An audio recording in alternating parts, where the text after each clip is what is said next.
Iran చమురు రవాణా నౌకలను seize చేసిన భారత్. ఇరాన్ దేశం యొక్క చమురు రవాణా నౌకలను సీజ్ చేసిన భారత్. గత కొద్దిగా రోజులుగా ఈ చమురుకు సంబంధించిన వ్యవహారాలు బాగా ఇదవుతున్నాయి. తర్వాత ప్రపంచ దేశాల్లో ఎక్కువగా యుద్ధాలకి ప్రేరేపితమయ్యేది ఆ యూరోపియన్ ఆఫ్రికన్ కంట్రీస్ మధ్య ఉండే చిన్న ఆ వారధి సంధి ఏదైతే కాలు ఉంటుందో ఆ కాలు మీద ఆధిపత్యం కోసం కూడా చాలా యుద్ధాలు జరిగాయి. అయితే ఇక్కడ ఇరాను చమురుని భారత్ ఎందుకు సీజ్ చేసింది అని ఒకసారి వార్త ఇక్కడ చూస్తే మనకి ఇది చాలా ఇంటర్నేషనల్ అఫేర్స్ సంబంధించిన ఒక ఇంపార్టెంట్ కాంపిటేటివ్ ప్రిపేర్ వాళ్ళకి ఉపయోగించే అంశం. ఒక్కసారి ఇక్కడ చూద్దాం. నడి సముద్రంలో చమురు స్మగ్లింగ్కి పాల్పడుతుండగా చమురు స్మగ్లింగ్. ఇరాన్ ఈ గురించి ఒకసారి మనం గుర్తెచ్చుకోవాలి, ఎంత సుపనాతి దేశం అనేది. ఎందుకు పెద్ద సుపనాతి దేశం అని అంటున్నానంటే, మొన్న ఆపరేషన్ సింధూర్ సమయంలో కానీ ఏదైతే పహల్గామ్ దాడులకు సంబంధించి పాకిస్తాన్ మీద ప్రతి ఒక్కరూ కాండ్రించి ఉమ్మేశారు. ఒక్క టర్కీ కానీ ఇరాన్ ఈ రెండు మాత్రం పాకిస్తాన్కి సపోర్ట్ ఇచ్చి వాళ్ళు చేసిన వెధవ పనికి మన వాళ్ళు అభాస్పాలయానికి వెకిల్ నవ్వులు నవ్వారు ఈ ఇరాన్ వాళ్ళు, టర్కీ వాళ్ళు. మిగతా 21 దేశాలు, ముస్లిం దేశాలు కూడా ఏం మాట్లాడలేదు. ఇక్కడ చూద్దాం.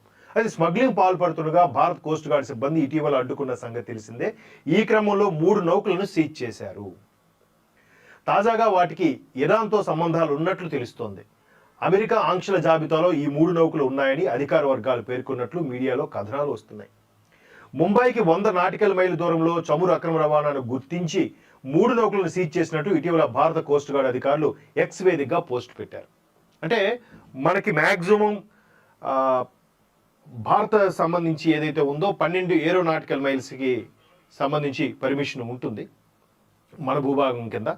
కానీ ఇక్కడ 100 నాటికల్ మైల్కి సంబంధించి ఒక దూరంగా ఇది ఎవరికి చెందింది కాదు కదా అని చెప్పి వెళ్తున్నారట. మన వాళ్ళు వీళ్ళు షేర్ చేసుకున్న భాగంగా ఈ ఏదైతే అమెరికా ఆంక్షలు విధించి ఆల్రెడీ ఇరాన్ మీద యుద్ధ ప్రకటనకి సముద్ర భూభాగం మీద యుద్ధ విమానాలు, బంకర్లు అన్నీ రెడీ చేసిందో ఈ వ్యవహారం ఇప్పుడు కొంచెం ఇబ్బందికరంగా మారే పరిస్థితి ఉంది. దానికి భారత్ మద్దతు ఈ విధంగా ప్రకటించింది. అంటే స్మగ్లింగ్ ఏదైనా ట్రాన్స్పరెంట్గా జరిగితే ఒక దేశానికి దేశం మీ ఇష్టం ఏదైనా చేసుకోవచ్చు. స్మగ్లింగ్గా చేసేది అది మన దేశానికి కూడా ముప్పు కలగొచ్చు రేపొద్దున.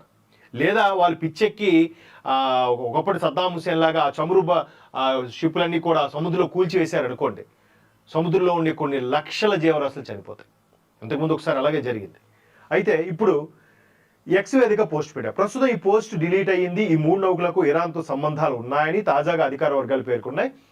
ఆ నౌకలను స్టెల్లర్ రూబీ, ఆఫ్టర్ స్టార్, ఆల్ జాఫియాగా గుర్తించారు. ఎవరికి పట్టుబడకుండా ఉండేందుకు తరచూ వాటి గుర్తింపులను మార్చుకుంటాయని వీటి యజమానులు విదేశాల్లో ఉన్నారని వెల్లడించారు.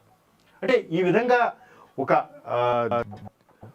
దాన్ని ఏమంటారు స్మగ్లింగ్ సంబంధించి ఈ అమెరికాతో రీసెంట్ గా జరిగిన ఒప్పందాల నేపథ్యంలో ఈ విధంగా ఇరాన్కి చమురు ఏదైతే ఉందో వాళ్ళు చమురు బావులతోనే ఎక్కువగా వ్యాపారం చేస్తుంటారు.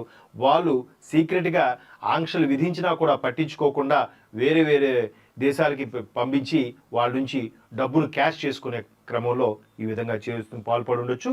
దీనికి సంబంధించి ఈ విధంగా భారత్ ఎక్స్లో పోస్ట్ చేసి మళ్ళీ డిలీట్ చేశారు. బట్ మన దగ్గర సీజ్ చేయబడ్డాయన్నది ఒక మాత్రం వార్త ఉంది. బట్ దీని మీద అంతర్జాతీయ సమాఖ్య ఏ విధంగా వివరిస్తుంది, భారత్ ఈ విధంగా సీజ్ చేసిందంటే దాని వెనక అసలైన డెప్త్ రీజన్ ఉంటే ఉండొచ్చు.